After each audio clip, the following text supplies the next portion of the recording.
Question दिया है rank the following in decreasing order of heat of hydrogenation. ये आपके 4 कंपाउंड्स डले हैं और ये सभी आपके डाईइन हैं, हर एक कंपाउंड में 2-2 डबल बॉन्ड डले हैं। ठीक है, पहले जो हीट ऑफ हाइड्रोजनेशन के बारे में जो फैक्टर्स आपको यूज करने हैं हीट ऑफ हाइड्रोजनेशन डिटरमिन करने के लिए, तो हमेशा दिमाग में रखें जो हीट ऑफ हाइड्रोजनेशन होता है directly proportional to number of pi bond होता है।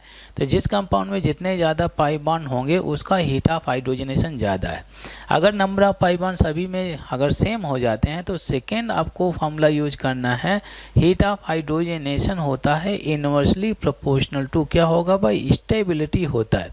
क्या रहेगा, स्टेबिलिटी। ठीक है, तो यहाँ पे मैं लिख देता हूँ स्टेबिलिटी। तो जिस डाईइन का स्टेबिलिटी सबसे ज़्यादा होगा उस डाईइन का हीट ऑफ हाइड्रोजनेशन सबसे कम हो जाएगा। ठीक है, सबसे पहले स्टेबिलिटी ऑर्डर डिसाइड कर लेते हैं। अब देखिए, अगर 2 डबल बॉन्ड हैं तो वहाँ पर डेफिनेटली कॉन्जुगेटेड सिस्टम कहीं ना कहीं मिल जाएगा, और कॉन्जुगेशन होगा तो रेजोनेंस होगा, जहाँ कहीं भी रेजोनेंस होगा तो सिस्टम की स्टेबिलिटी क्या हो जाएगी, बढ़ जाएगी। तो सबसे पहले हम कॉन्जुगेटेड सिस्टम आइडेंटिफाई कर लेते हैं। फर्स्ट वाले में क्या कॉन्जुगेशन है, ये आपका कॉन्जुगेटेड सिस्टम डला है, ऑफ कोर्स कॉन्जुगेशन है, बहुत अच्छे। सेकेंड वाले में डला है क्या conjugation, double single then single, ये कॉन्जुगेशन सिस्टम नहीं है। ठीक है, अच्छा यहाँ पे अगर आप देखें क्या ये कॉन्जुगेटेड सिस्टम है, मैं हाईलाइट करता आ रहा हूँ, तो ये आपका कॉन्जुगेटेड सिस्टम है।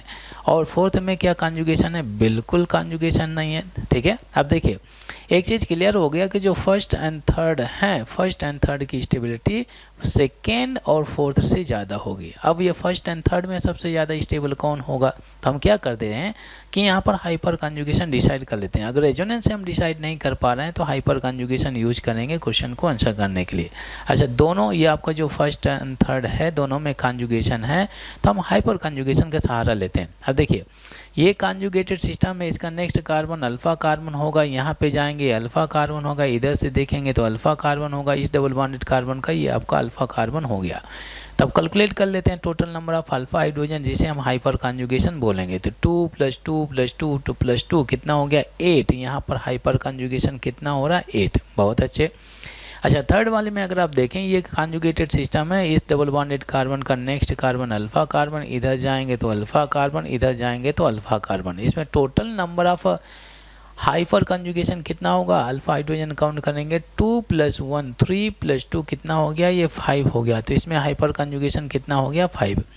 और हमेशा दिमाग में रखें जिसमें जितना ज़्यादा हाइपर कॉन्जुगेशन होगा उस सिस्टम का स्टेबिलिटी उतना ही ज़्यादा होता है। ठीक है, तो फर्स्ट का स्टेबिलिटी सेकेंड थर्ड के केस में ज़्यादा होना चाहिए क्योंकि फर्स्ट वाले में हाइपर कॉन्जुगेशन ज़्यादा है। तो जो स्टेबिलिटी ऑर्डर हमें मिल रहा है हम बोल सकते हैं कि first one is more stable then third one. ठीक है, अब बी और डी के बारे में डिटरमिन कर लेते हैं कि इन दोनों में स्टेबिलिटी ऑर्डर सबसे ज़्यादा किसका वो कम होना चाहिए। अब ध्यान देंगे केयरफुली, यहाँ पे अगर आप देखें जो डबल बॉन्डेड कार्बन होते हैं, इन डबल बॉन्डेड कार्बन का जो नेक्स्ट कार्बन है इन कार्बन में लगे हुए हाइड्रोजन को आसानी से रिमूव किया जा सकता है क्योंकि अगर ये पॉजिटिव है तो यहाँ पे नेगेटिव आएगा। क्या ये कॉन्जुगेशन में जाएगा, ऑफ कोर्स कॉन्जुगेशन में जाएगा। Double bond single bond negative charge, double single negative charge, तो अगर ये कॉन्जुगेशन में जाएगा तो स्टेबिलिटी बढ़ना चाहिए, दैट इज करेक्ट।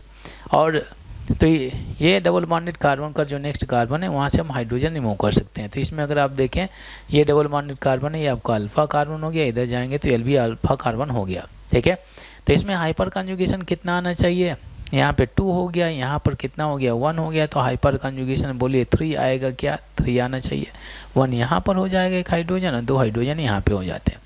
अच्छा, जो फोर्थ वाला डला हुआ है तो ये भी आपका डाईइन है, डाइन। अब ध्यान देना यहाँ पे जो डबल बॉन्ड डले हुए हैं तो आपका एक इंडिविजुअल साइक्लिक कंपाउंड में अलग अलग एक एक डाला गया। यहाँ पे एक साइक्लिक रिंग में एक डबल बॉन्ड एक में इसमें हो गया, और जो सेकेंड वाला इसमें एक ही रिंग में 2 डबल बॉन्ड डले हैं। ये चीज़ आप नोटिस कर सकते हैं। ठीक है, अच्छा इसमें ये जो डबल बॉन्डेड कार्बन है इसका कार्बन का जो नेक्स्ट कार्बन होगा अल्फा कार्बन, ये भी आपका अल्फा कार्बन, इसके रिस्पेक्ट में ये अल्फा कार्बन, ये आपका अल्फा कार्बन हो गया। तो टोटल हाइपर कॉन्जुगेशन 2 + 2 + 2 + 2 कितना होना चाहिए, 8 हो जाना चाहिए। अब देखिए फर्स्ट एंड फोर्थ का कंपेरेबिलिटी नहीं होगा, रीज़न क्या है कि ए में फर्स्ट वाले में कॉन्जुगेशन है और फोर्थ में कॉन्जुगेशन नहीं है।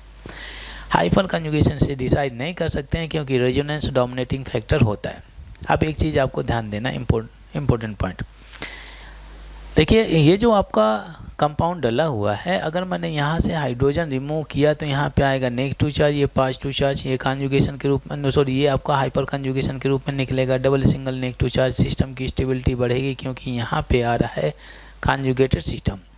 बट यहाँ पे अगर आप देखें, अगर मैंने हाइड्रोजन रिमूव किया तो ये negative charge, double single negative charge, double single negative charge, तो ये पूरा कॉन्जुगेटेड सिस्टम में जाएगा, जिसमें जितना ज़्यादा कॉन्जुगेशन होगा उस सिस्टम की स्टेबिलिटी ज़्यादा होगी। मतलब ये कॉन्जुगेटेड सिस्टम हाइपर कॉन्जुगेशन को भी डोमिनेट करेगा। तब बताइए इसमें ज़्यादा कॉन्जुगेशन आ रहा है, double single negative, double single negative, इसमें क्या आ रहा है, डबल सिंगल नेगेटिव हो गया।